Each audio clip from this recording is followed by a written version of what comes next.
जीवन रे केबे हेले भी कोनोसी काम आरंभ करिबारु पछकु हटिजिब नाही। काहेकि ना छोट काम करिवार लाज प्रायतः सबु लोकंकु बड़ हेबारु रोकी देई थाए। किंतु गोटे कथा सबुबेले मन रखिबो, आजी जेउ माने बड़ लोक हेई ना प्रतिष्ठा प्रतिपत्ति अर्जन करिसंती सेमाने समस्ते केबे ना केबे छोट ही थिले। जीवन रे केबे भी हार मान नाही। किए जाने सफलता आपणकर आउ गोटे थर चेष्टार अपेक्षा करिथिबो। ए दुनिया आवश्यकता अनुसार चली थाए। शीत दिने जो सूर्य को अपेक्षा करा जाई थाए, खरा दिने सही सूर्य को तिरस्कार भी करा जाई थाए।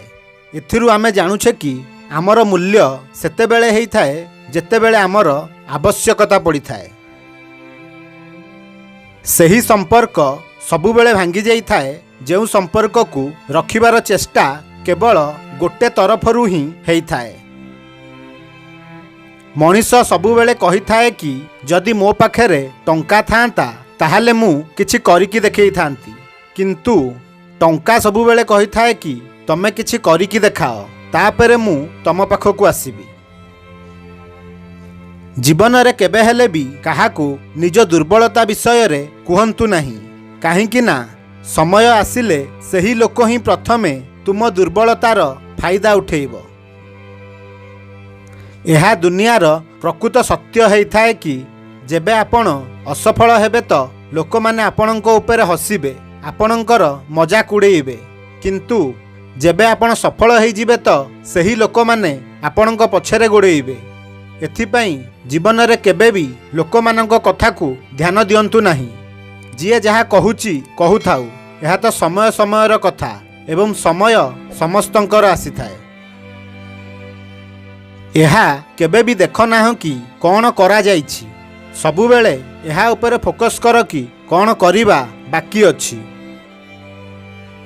तमे जेते भी प्रकृत प्रेम करिनियो, जीवन रे किछि लोक तमको एमिति मिलिबे जेउ माने तमर मूल्य केबे भी बुझी पारिबे नाही। मनीष अन्य मानकर भूल देखिले जज हेई कि राय देई थाए, किंतु निजर भूल देखिले वकील हेई जुक्ति तर्क करी निजकू ठीक साब्यस्त करिबा पई चेष्टा करि थाए। जेउ लोक तमको समय देबाटा जरूरी बोली भाबे नाही, तुमको कौन लागुछि से तमर साथ देब? निद और निंदा उपरे जे विजय पाई जाई थाए, से लोक को जीवन रे आग को बढ़िबा पई केही भी रोकी पारि न थांती। जीवन रे एही दुई प्रकार लोक सबुबेले असफल हेई थांती। प्रथम प्रकार लोक हेले जेउ माने भाबंती किंतु किछि करंती नाही, और द्वितीय प्रकार लोक हेले जेउ माने करंती किंतु किछि भी भाबंती नाही। दुख कष्ट सही मनीष जीवनर सही स्थिति रे पहुंची जाए जेउठारे ताकू बड़रू बड़ दुख कष्ट छोट लगी थाए। निजर मन को सबुबेले निज नियंत्रण रे रखंतु, काहेकि ना तमर मन ही तमर सबुठारु बड़ शत्रु हेई थाए। जहा तमे चाहुच इच्छा करूच ताहा मिली जिबा सफलता हेई थाए, किंतु जहा तमको मिलिछि ताकू भल पाइबा ताकू ही चाहिबा प्रसन्नता हेई थाए। आघात एमिति गोटे जिनिस जहा जीवन रे मिलिबा बहुत जरूरी हेई थाए। काहेकि ना जेपर्यंत मनीष काहाठारु कोनोसी आघात पाई न थाए से पर्यंत से ठीक रास्ता को आसी पारि न थाए। गोटे कथा सबुबेले मने रखिबो, तमे पर लोक को निजर करू करू निज लोकन को जेमिति हरेई बसिबो नाही ताकू ध्यान रे रखिबा दरकार। शीघ्र मिलुथिबा जिनिस अधिक दिन जाए रहे नाही, और अधिक दिन जाए रहुथिबा जिनिस शीघ्र मिले नाही। सबुबेले छोट छोट भूल करिबा ठारू दूर रे रहिबा उचित। काहेकि ना मनीष पहाड़ पाखरे झुंटी न थाए, रास्ता रे पड़िथिबा छोट छोट पत्थर रे झुंटी जाई थाए। सबुबेले मन खोलिकी बंच। एई दुनिया समाज बयस ए सबु विषय रे जदि भाबिबो ताहाले सबुबेले भाबी चलीथिबो। भल समय और भाग्य उपरे केबे भी गर्व कर नहीं, काहेकि ना ସକାଳ ସେମାନଙ୍କ ପାଇଁ ବି ହେଇଥାଏ ଯେଉଁମାନଙ୍କର ଦିନ ଖରାପ ହେଇଥାଏ। ଜୀବନରେ ଏଇ କଥାଟିକୁ ସବୁବେଳେ ମନେ ରଖନ୍ତୁ। ଆପଣଙ୍କ ପରିସ୍ଥିତି ଯେତେ ଖରାପ ହେଉନା କାହିଁକି, କିନ୍ତୁ ଆପଣ ଧୈର୍ଯ୍ୟ ରଖନ୍ତୁ ଓ ପରିଶ୍ରମ କରିଚାଲନ୍ତୁ। ଆପଣଙ୍କୁ ସଫଳତା ନିଶ୍ଚିନ୍ତ ମିଳିବ ଓ ଆପଣଙ୍କ ଜୀବନରେ ବି ବହୁତ ଭଲ ପରିବର୍ତ୍ତନ ଆସିବ। ଏଇ ଯେଉଁ ତମେ ହୃଦୟରୁ ପୁରା ଭଲ ଅଟ, ଦେଖିବ ଏଇ ଦୁନିଆର ଦିମାଗ ବାଲା ଲୋକଙ୍କ ଠାରୁ ତମେ ଦିନେ ହାରିଯିବ। ଜଣେ ଅଯୋଗ୍ୟକୁ ଯୋଗ୍ୟ କରିବା ସହଜ ହୋଇପାରେ, କିନ୍ତୁ ଜଣେ ବିଶ୍ୱାସଘାତକକୁ ପୁଣି ଥରେ ବିଶ୍ୱସ୍ତ କରିବା ବହୁତ କଷ୍ଟ ହୋଇଥାଏ। ଏ ଜୀବନ ତ ବହୁତ ଛୋଟ ହୋଇଥାଏ। କେତେବେଳେ କେଉଁଠି କାହାର ଜୀବନ ସରିଯିବ ତାହା କେହି ବି ଜାଣିନଥାନ୍ତି। ତେଣୁ ମନରେ କୌଣସି ପ୍ରକାର ରାଗ, ଈର୍ଷା, ଅହଙ୍କାର ନ ରଖି ସମସ୍ତଙ୍କୁ ଭଲ ପାଇବା ଉଚିତ। ମଣିଷ ଅନ୍ୟ କାହାର ଦୁଃଖ କଷ୍ଟ ସେ ପର୍ଯ୍ୟନ୍ତ ସମ୍ପୂର୍ଣ୍ଣ ଭାବେ ବୁଝିପାରି ନଥାଏ ଯେଉଁ ପର୍ଯ୍ୟନ୍ତ ତା ନିଜ ଜୀବନରେ ଦୁଃଖ କଷ୍ଟ ଆସିନଥାଏ। ମୋତେ ବହୁତ ଏକୁଟିଆ କରିଦେଇଛନ୍ତି ମୋ ନିଜ ଲୋକମାନେ, ହେଲେ ମୁଁ ଜାଣିପାରୁନାହିଁ କି ମୁଁ ଖରାପ ନା ମୋର ଭାଗ୍ୟ।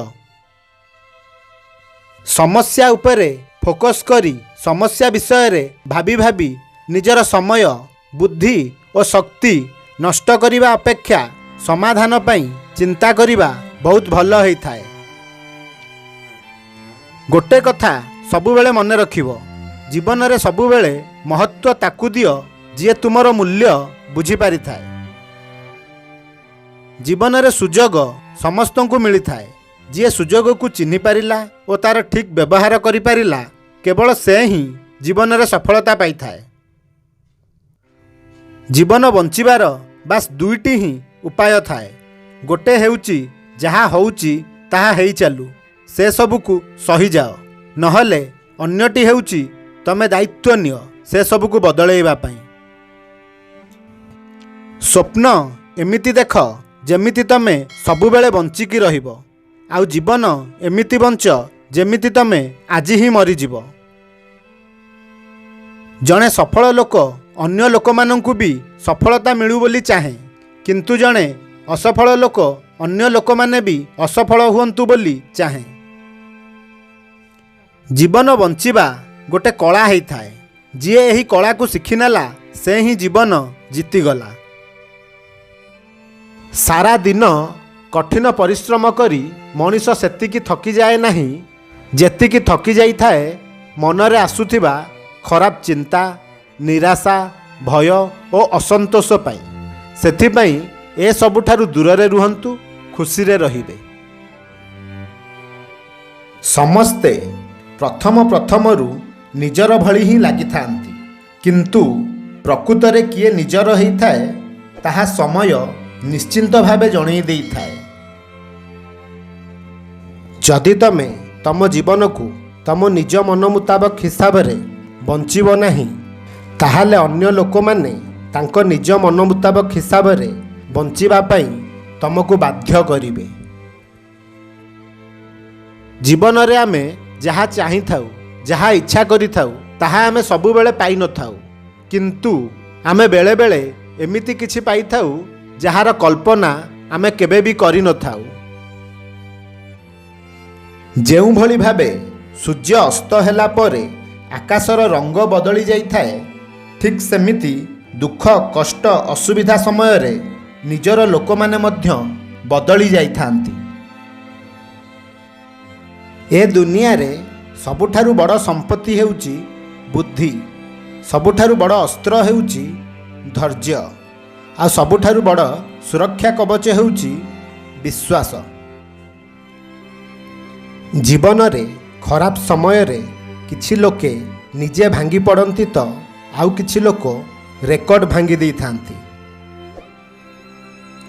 ଯେଉଁ ମଣିଷ ଜୀବନରେ ନିଜଠାରୁ ଅଧିକ ଗୁରୁତ୍ୱ ଅନ୍ୟମାନଙ୍କୁ ଦେଇଥାଏ, ପ୍ରାୟତଃ ତାକୁ ଗୁରୁତ୍ୱ ଦେଲାବାଲା ଲୋକ କେହି ବି ନଥାନ୍ତି ତା ଜୀବନରେ। ଭଲ ଓ ଖରାପ ଲୋକ ଭିତରେ ଗୋଟେ ବଡ଼ ଫରକ ଥାଏ। ତାହା ହେଉଛି ଯିଏ ଭଲର ରାସ୍ତା ବାଛିଥାଏ ସେ କୌଣସି ପରିସ୍ଥିତିରେ, କୌଣସି ଲୋକ ପାଇଁ, କୌଣସି ଜିନିଷ ପାଇଁ ସେ ନିଜ ରାସ୍ତା ବଦଳେଇ ଦେଇ ନଥାଏ। ଏଇଭଳିଆ ମୋଟିଭେସନ୍ ଭିଡ଼ିଓ ଦେଖିବା ପାଇଁ ଭିଡ଼ିଓକୁ ଲାଇକ୍ କରନ୍ତୁ। ଓଡ଼ିଆ ସ୍ମାର୍ଟ ମୋଟିଭେସନ୍ ଚ୍ୟାନେଲକୁ ସବସ୍କ୍ରାଇବ୍ କରିବାକୁ ଭୁଲିବେ ନାହିଁ। ଭଗବାନ କରନ୍ତୁ ଆପଣଙ୍କ ଦିନଟି ଭଲରେ କଟୁ। ପୁଣି ଦେଖାହେବ ଆଉ ଗୋଟେ ଭିଡ଼ିଓରେ। ଧନ୍ୟବାଦ।